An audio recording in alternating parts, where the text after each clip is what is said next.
अब प्रायोरिटीज़ की बात है ना, बात हम ये कर रहे हैं कि कंपैरिजन ये बताता है कि प्रायोरिटी किधर है, प्रायोरिटी स्टेट की कहाँ है, किसकी तरफ है।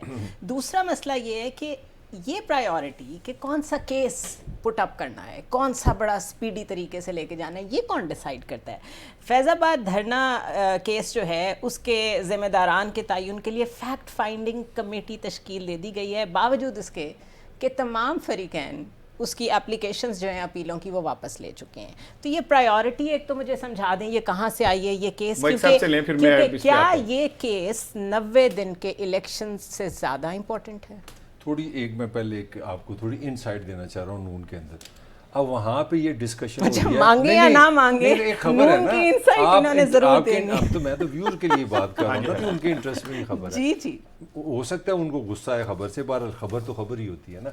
खबर ये है कि उनको जब ये सबको रियलाइजेशन हो गया कि आपका पीटीआई का जो चेयरमैन और पार्टी इस रियासत के स्कंजे में है, उनके पास सांस नहीं है, उनके समझ ले मुंह नाक पे हाथ रखा हुआ है, ये तो जब आप रियासत से टकराएंगे तो जो होना है वो मैं आपको कह रहा हूँ। अब अंदर की खबर ये है, जो आपने सिंध की बात की है, केपीके में बड़ी लंबी बात हो जाएगी। जो कैलकुलेशन हो रही है ना वो ये हो रही है कि नून प्लस इत्तेहादी 2/3 अक्सरियत, वो भी पूछे क्यों, वो इसलिए वो मैनेज ये कर रहे हैं, इस तरह जा रहा है काम।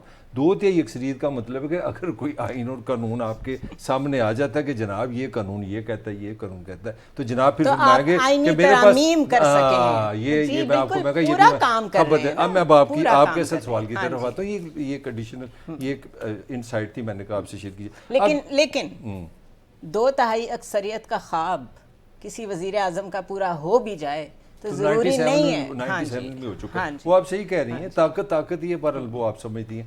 ये जो आपने फैज़ाबाद की बात की ना, देखें ये भी हमारे निज़ाम की आपको इससे अक्कासी हो जाएगी जो मैं जवाब देना। ये वाक़या है 2017 का, ठीक है जी, 2017 में धरना हुआ। अच्छा, वो हमारा कोई काम नहीं, हम आइन और कानून से मुताबिक पाकिस्तान चलता है और हम भी मानते हैं, आप भी मानते हैं, बेतहाशा कानूनी मुशावरत से चलता है, आप भी मानते हैं ना कि पाकिस्तान आइन और कानून के मुताबिक चलता है। तो 2017 में ये वाक़या होता है।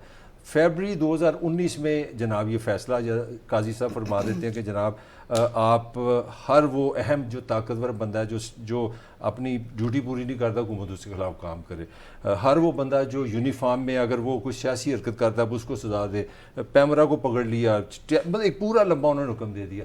आज जाके हमारी हुकूमत ने कहा कि अच्छा सर आपने ये हमें काम किए थे, 4 साल बाद इस हुकूमत को याद है, हुकूमत तो हुकूमत ही है ना। उन्होंने कहा अच्छा फिर हम फैक्ट्स फाइंडिंग बैठा देते हैं, एक ISA से अफसर लेते हैं, एक वजारत दाखिला से लेते हैं, एक वजारत दिफा। तो ये टिपिकली मिट्टी पाओ प्रोग्राम है कि ठीक है जनाब अब आप यूजलेस एक्सरसाइज है। यूजलेस है, तो क्यों है वो? इसलिए क्यों है कि जनाब ताकतवरों का नाम आ गया इसमें, आपके वज़ीर आज़म आ जाएंगे उस ज़माने के, शायद अकान अब्बासी साहब आ जाएंगे, आपका वज़ीर दाखिला आ जाएगा, आपका ISA का चीफ इसमें इन्वॉल्व है। तो पाकिस्तान तो कमज़ोरों के लिए बना है, ताकतवर को आप किस तरह पकड़ेंगे?